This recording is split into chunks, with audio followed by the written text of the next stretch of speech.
been accused of practicing medicine without a license. It's a very grave charge, son. Are you aware that it's unlawful to practice medicine without a medical license? Yes, sir, I am. Are you aware that running a medical clinic without the proper licensing can place both you and the public in a great deal of danger? Is a home a clinic, sir? If you are admitting patients and treating them, physical location is irrelevant. Yes, sir. Will you define treatment for me? Yes, treatment would be defined as the care of a patient seeking medical attention. Have you been treating patients, Mr. Adams? Well, sir, I live with several people. They come and go as they please. I offer them whatever help I can. Mr. Adams, have you or have you not been treating patients at your ranch? Everyone who comes to the ranch is a patient, yes. And every person who comes to the ranch is also a doctor. I'm sorry. Every person who comes to the ranch is in need of some form of physical or mental help. They're patients.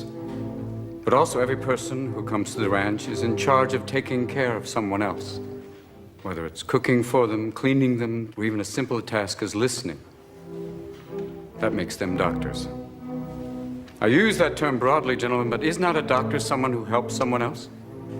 When did the term doctor get treated with such reverence as, oh, right this way, Dr. Smith, or, excuse me, Dr. Scholes, what wonderful foot pads, or, pardon me, Dr. Patterson, but your flatulence has no odor. At what point in history did a doctor become more than a trusted and learned friend who visited and treated the ill? Now, you ask me if I've been practicing medicine. Well, if this means opening your door to those in need, those in pain, caring for them, listening to them, applying a cold cloth until a fever breaks, if this is practicing medicine, if this is treating a patient, then I am guilty as charged, sir. Did you consider the ramifications of your actions? What if one of your patients had died? What's wrong with death, sir? What are we so mortally afraid of? Why can't we treat death with a certain amount of humanity and dignity and decency and, God forbid, maybe even humor? Death is not the enemy, gentlemen.